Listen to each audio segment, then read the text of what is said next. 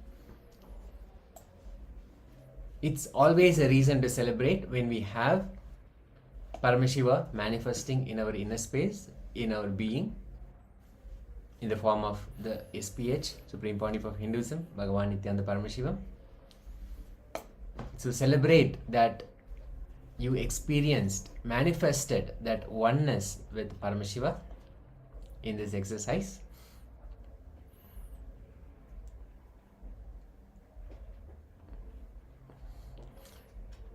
With that, we'll move into the next segment. We just had a sharing from one of the participants. After the manifestation, the temperature reduced by 0.1 from 35.5 to 35.4. Great, fantastic, reason for celebration. Thank you so much for sharing.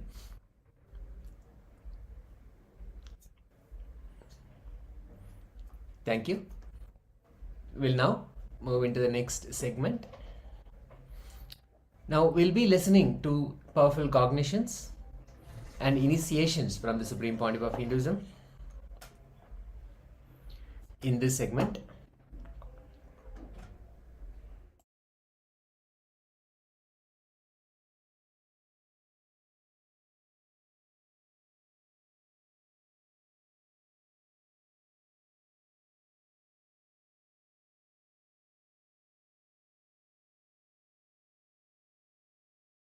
Today's subject, participatory universe.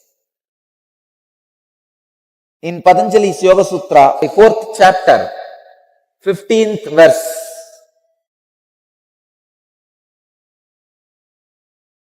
Vastu samye chittavedat tayo vibhakta pantaha.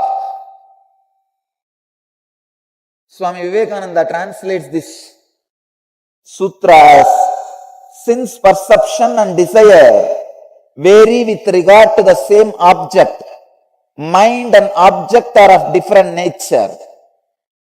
Swami Prabhavananda translates as, the same object is perceived in different ways by different minds, therefore the mind must be other than the object.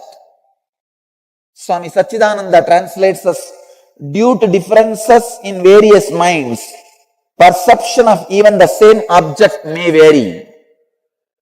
Bhagavan Osho translates as, the same object is seen in different ways by different minds.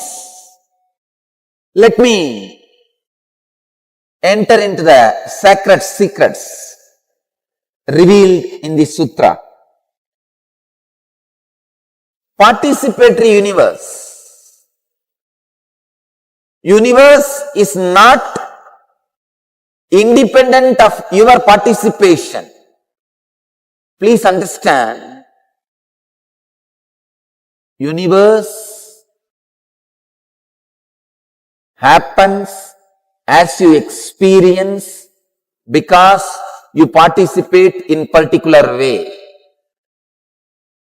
When your participation changes, when the mood of your participation changes, when the attitude of your participation changes, universe changes.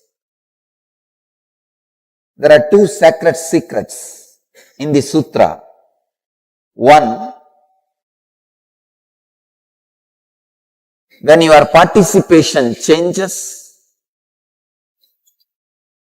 the universe changes. Second, as different minds experience the universe in different way, it does not have a definite existence. not having definite existence, but creating the impact of existence on you is the reason why universe is named as Maya, is termed as Maya.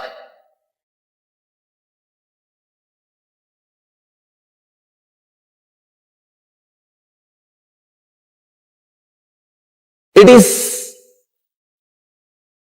the hands with which you touch. It is the eyes with which you see. It is the nose with which you smell. It's the tongue with which you taste. Plays a major role in the universe happening around you. The only job Master does is changing your participation, gestalt, changing your approach, changing your gestalt is what I call initiation. Changing the way you participate is what I call initiation. Changing the way you perceive is what I call initiation. Initiation means giving you the larger picture of the whole and changing the way you perceive the existence. Listen to this example. You are in a forest. A tiger sees you. You see the tiger. It is chasing you. You are running for life.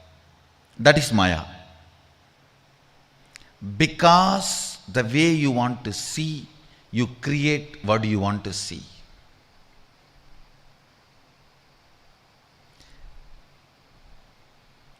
It is called Drishti Srishti. Because you see, you create. Listen carefully. Next, Ganga is flowing forever from the Himalayas to Ganga Sagar, ocean.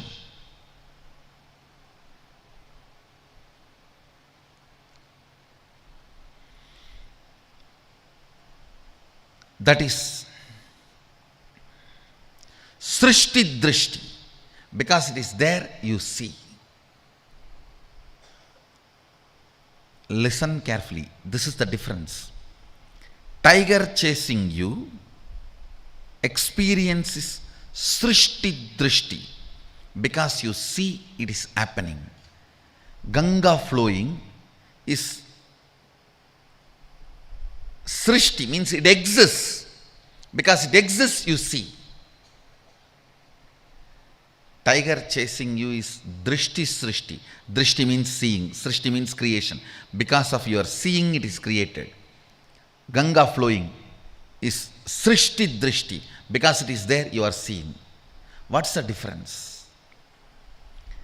If there is a psychological intervention, for example, even the modern day researchers are proving, the moment you see the tiger, if you are shaken, frightened, certain chemicals are released in your body. Tiger hates the smell of that chemical. If you are not frightened, if you don't release that chemical, tiger doesn't chase you. It is not necessary always the tiger should chase you. If you have a fear, you will project and have an animal chasing you. Whenever there is a psychological intervention and the manipulation of the happening, it is called Srishti Drishti. because you see it is happening. Whenever there is no psychological intervention, the Ganga flowing, there is no psychological intervention from your side. From your side, there is no intervention. It is flowing whether you see it or not. It is flowing whether you perceive it or not. That is Srishti Drishti. What is created, you are seeing. So listen, in this 25 consciousness, 11 dimensions, 5 aspects of Jiveshwara Jagat, neither everything is Maya nor everything is reality. There are certain things which are influenced by Drishti. That Srishti is Maya. Tiger chasing you is Maya. Ganga flowing forever is not Maya, it is reality. Where your intervention does not alter the existence, the reality, it's not Maya. So, your first question is that 25 consciousness, 11 dimensions, 5 aspects of Ishvara, all these are Maya or just different permutation combinations?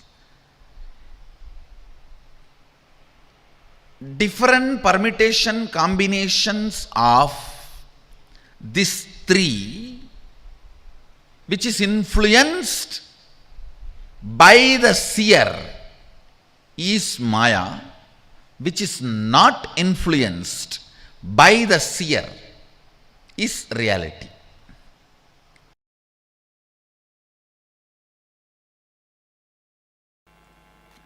Listen. Just listen to these 2 words. The logic of experience, 1 word. We will call it experiential logic. The second word, logic of calculation, whether multiplying, subtracting, adding, deleting. The logic of calculation, we will call that, I'll give a new name, exponential logic. Just by multiplying or subtracting exponentially. Logic applied used the exponential levels. Understand these 2 logic, you will understand how you are missing some of the greatest experience of life by getting caught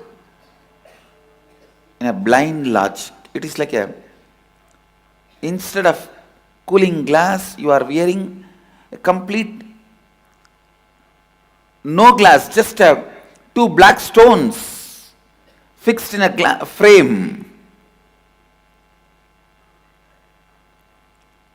If you get 2 black stones fixed in a frame and wearing it, in thinking it is a cooling glass, and saying that whole world has become dark, who is responsible? So,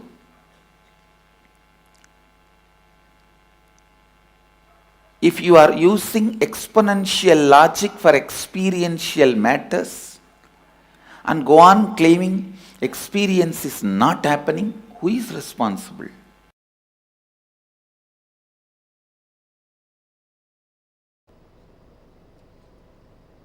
Understand these 2 logic. This hall has 2 doors. First statement. The second statement is 1 door is open. The third statement, automatically you assume the other door is closed. This is what is human logic, which has a flaw. Unless you check, you can't say other door is open, but 99% of the time you assume it.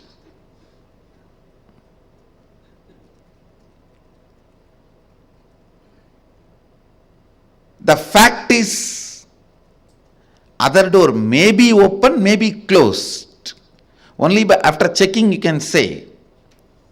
But your logic is such, the moment you hear the first statement, this hall has two doors. Second statement, one door is open. The third statement, you assume. You assume the third statement. The other door is closed. No.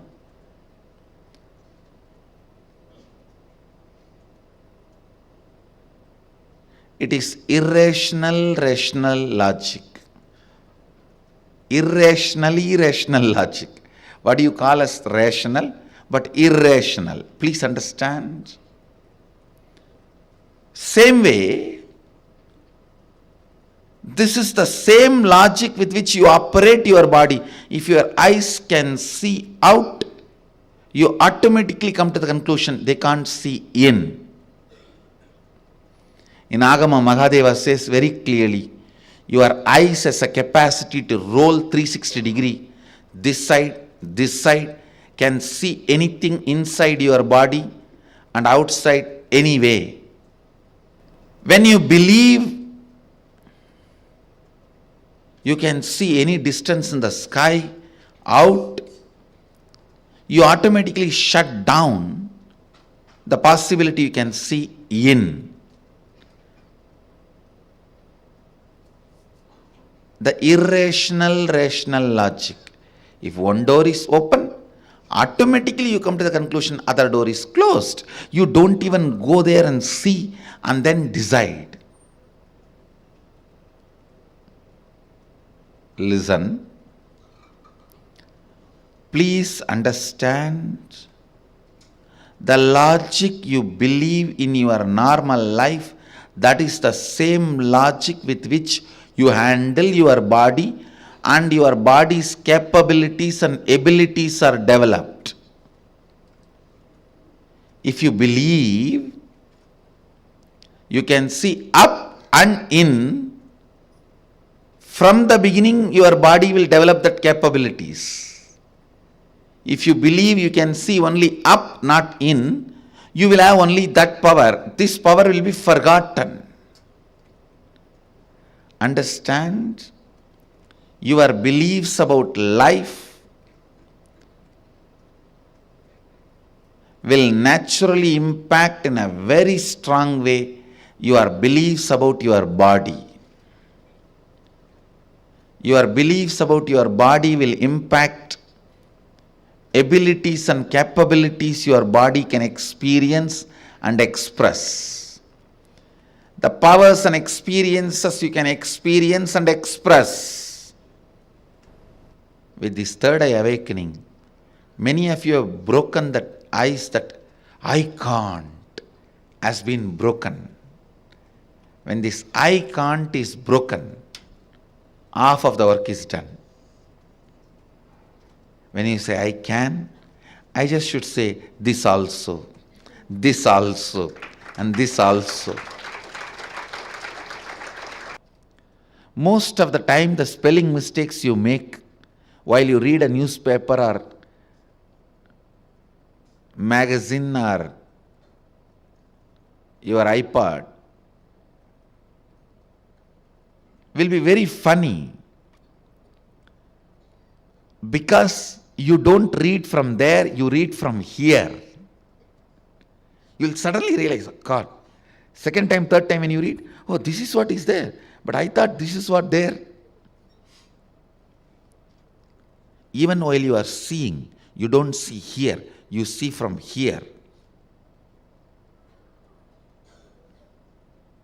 You don't see from here, you see from here. You don't read from here, you read from here.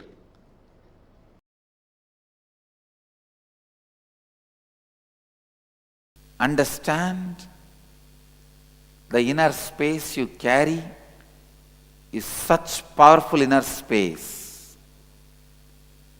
That is Hiranya Garbha, means where the planets, worlds get created. Worlds happen. Your inner space is so powerful. The worlds can be created or destroyed by your inner space.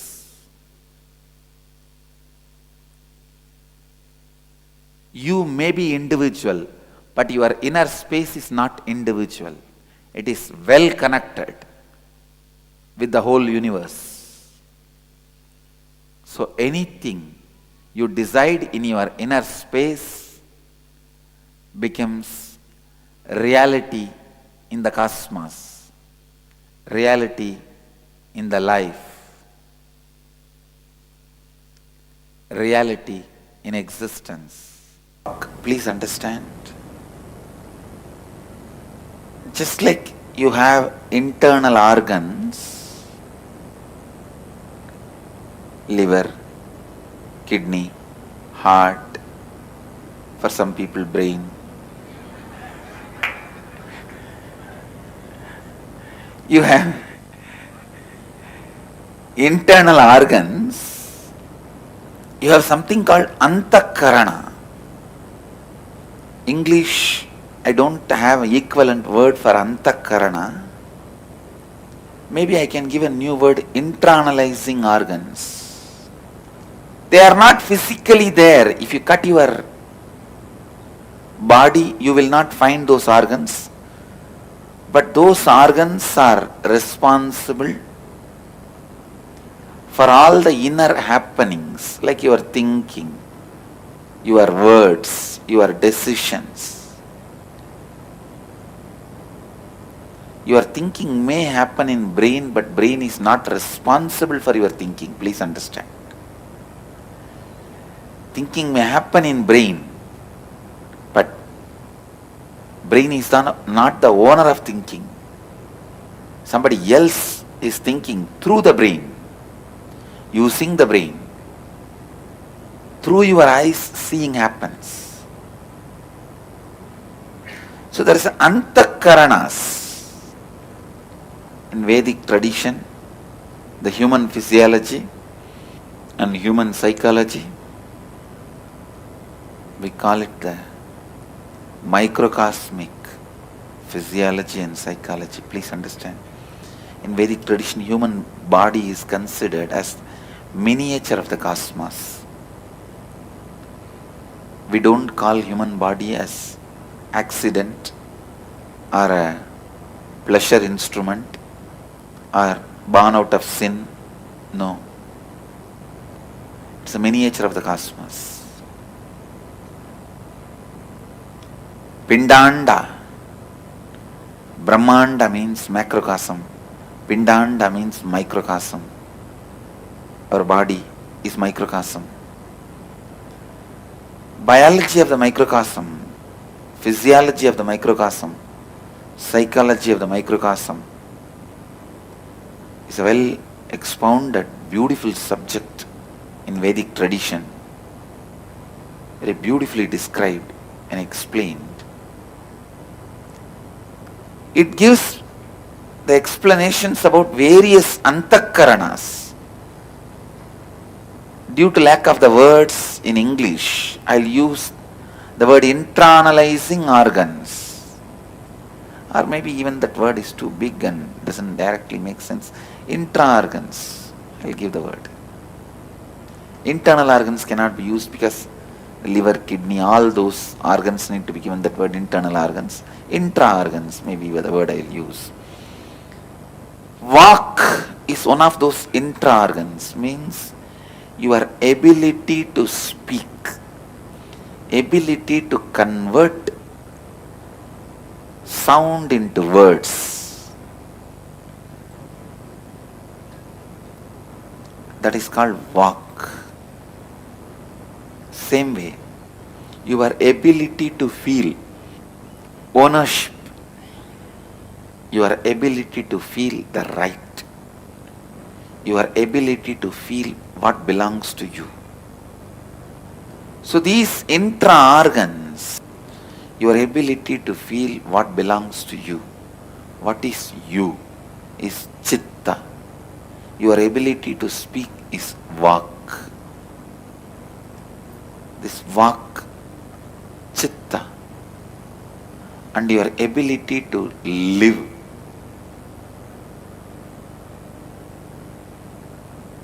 life, that is called buddhi.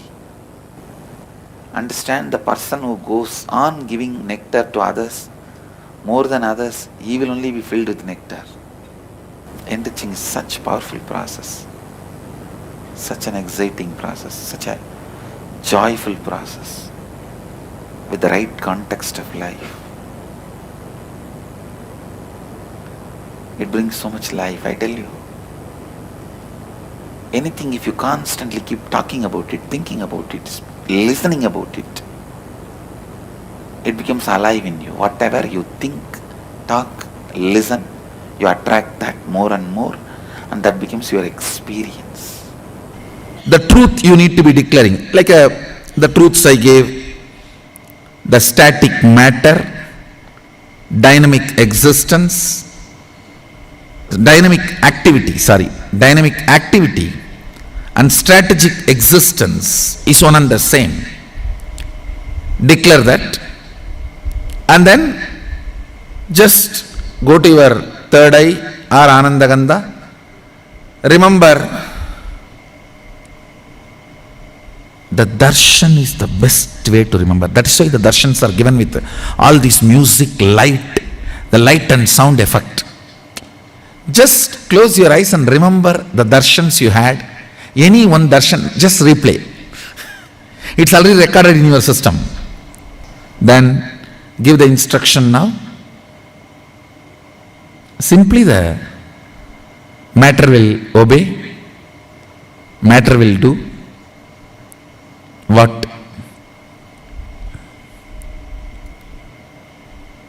you ask it to do. See, Shakti always manifests buddhi in you, bhakti in you, mukti in you.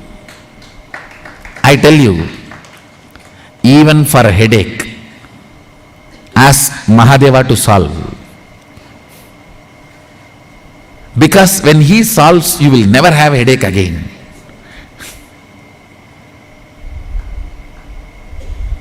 So when you manifest powers, as per his instruction, Shastra Pramana, as per proper Shaktipada, not just it is moving the matter, it moves you.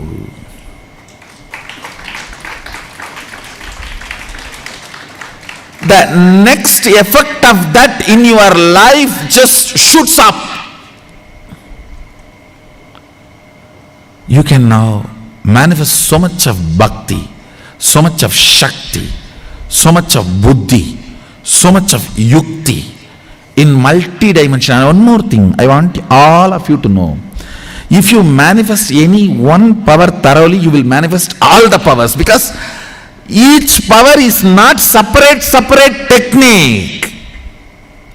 It is all fundamentally increasing the quality and frequency of your consciousness. That's all. So, if you do power manifestation in one, like a moving the biscuit or moving the cashew nut or moving the pen, now you will manifest all powers, like a changing the vatavarana, changing the atmosphere, changing somebody's mind, changing a thought current, doing right things, or all the other powers.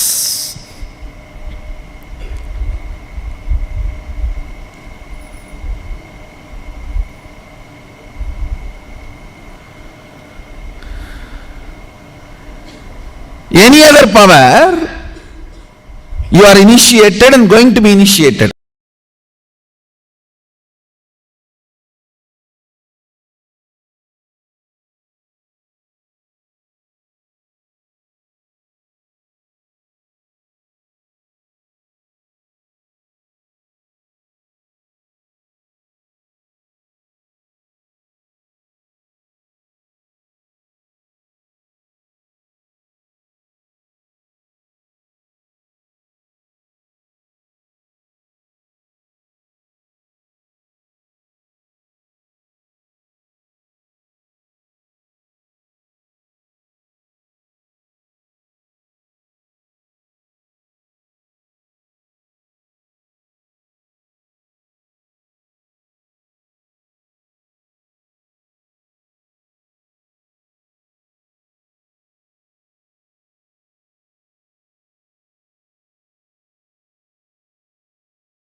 Nithyananda, welcome back. We can see many of the participants had shared their very beautiful experiences about power manifestation. Some of the participants were able to increase. They saw a visible increase in the temperature. Now, we'll be moving on to the next internalization exercise. And this is about participatory universe. Many of us who have some interest on sci-fi movies and the recent developments in science might have heard about the participatory nature of universe, the multidimensional nature of universe. Some might have heard about 13 dimensions of universe and so many things. Today we are going to understand, like, just as we experience the universe, there are not just based on our experience, there are various dimensions. There are actually multiple dimensions of the universe. Like, for example, we experience ourselves in multiple levels, in various moods, at various times, with various powerful cognitions or powerless cognitions inside our body. And the same way, the universe itself also has multiple dimensions. The universe is not independent of our participation. This is one of the fundamental truths about the participatory aspect of the universe. The universe happens as we experience, because the outcome, actually, not just how we are experiencing, the actual outcome in the cosmos depends on our participation. When our participation changes, when our mood for our participation changes, when our attitude of our participation changes, the universe itself changes. So this has various aspects. One is the pure material science aspect when it comes to the quantum physics dimensions, and one is the pure truths, sacred truths dimension of it. And both are in agreement and both tell one and the same. See, for example, you are in forest. Let's say you're in a forest and a tiger sees you and starts chasing you. You are running for your life. If there is a psychological intervention, for example, the moment you see the tiger, if you are shaken, frightened, certain chemicals are released in your body. The tiger hates the smell of that chemical. If you are not frightened, if you do not release that chemical, the tiger will not chase you. It is not necessary always the tiger should chase you. Only if you have fear, you will project and have the animal chasing you. This truth applies both in the dream state and also in the waking state. These are some of the subtle concepts and truths. As more and more recent research has been studying, they have also found very interesting comparisons. But we will not go into that much right now. In this exercise, we'll be focusing on some key areas about how we can use this aspect for our completion. Yes, in this internalization exercise, pen down areas of your life in which you are waiting to experience fulfillment. For example, you want to experience fulfillment in your career. Pen down these ideas, thought currents, impossibilities that you created in these areas. Recollect and relive these experiences. Bring completion, digest this truth. Understand that you create the universe as you experience it because of your participation. So the incompletions that you carry about certain areas of your life where you're not able to experience the fulfillment You want to achieve certain things, but you're not able to. Understand you're creating the universe in a way that it does not support you in that area, in that manifestation, based on your experience, based on your incompletion. If you are able to complete with these hangovers from past experiences, you can reshape the experience itself and reshape the universe as it is. And you can manifest what you want to experience. For example, in your career, you feel your colleagues and family may not support your expansion. And when you look in and dig out, you might find that the first time you felt this was when you were about to reach new ventures and your family said, no, you will not make it. So you actually hold on to that cognition, you hold on to that statement, that incident, but understand that every incident is independent from the previous one. So just because in one moment you felt there was like a lack of support doesn't mean that you will not be able to get supported at all. So we have to look in and complete with these hangovers from the past. So once more, pen down the areas of your life where you're waiting to experience fulfillment, and then pen down the ideas, the thought currents, and impossibilities you created in these areas and complete them. If you have any questions about the completion process or any other of the aspects of this exercise, let us know so we can help. Take this process sincerely. This will help you to expand in these areas of your life. And also, please understand these completion exercises will work very beautifully like Lego pieces. Literally, they will be complementing each other. You might not be able to see the beautiful connection right away, but as you do one and one exercise, slowly you will be seeing that the whole jigsaw puzzle in your inner space, how all the incompletions have been attacking you and literally hijacking your life. You'll be able to decode and come out of it in a very powerful way, in a way which will help you a lot in your life, and you will be able to experience a breakthrough. So please please do this exercise very sincerely, and in the next session we'll be building on further on this. So it is important that you do this step very sincerely, as we'll be expanding on it further.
Yes.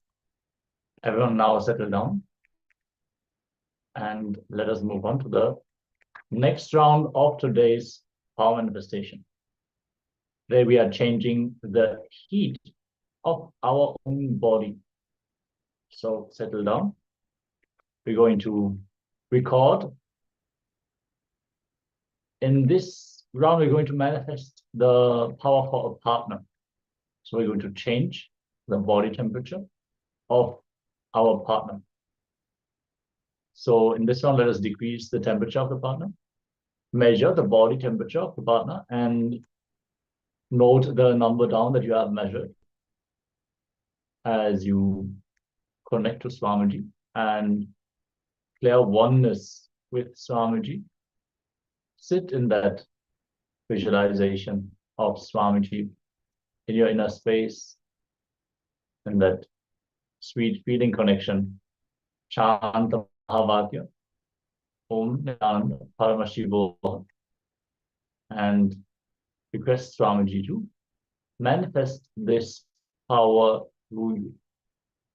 Understand, whenever you connect to Swamiji and manifest this power for another person, various different things can happen for that person in their life as well. Healing can be experienced. They can be relieved from even strong patterns.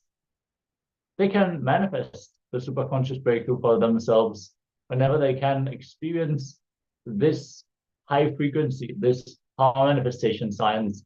It can lead to any kind of breakthrough in their life. So connect to a partner and manifest this power for them. If it's really not possible at all for you to connect to a partner, you can manifest this power on your own as well. But sincerely try to reach out to your team members, friends and colleagues, whoever you want to manifest this power for. And then let's begin. Chant the Mahavakya. And let us enter into this round of the power manifestation.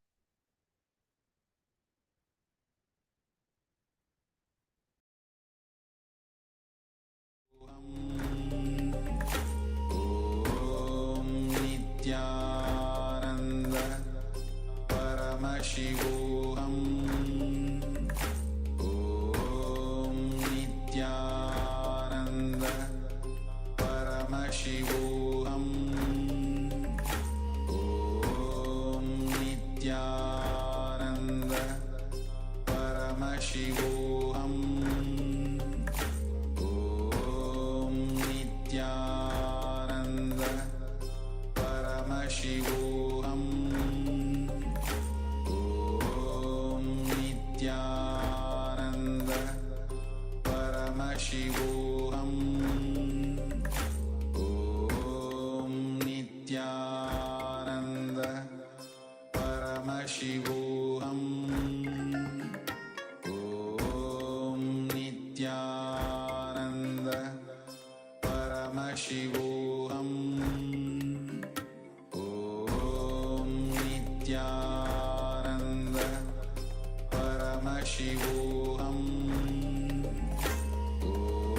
Om Nithyananda Paramashivoham Om Nithyananda Paramashivoham Om Nithyananda Paramashivoham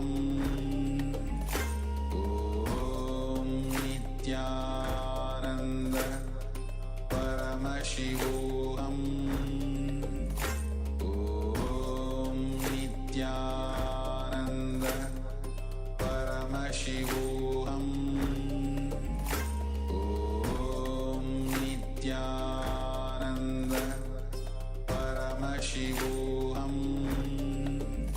Om Nithyananda Paramashivoham Om Nithyananda Paramashivoham Om Nithyananda Paramashivoham Om Nithyananda Paramashivoham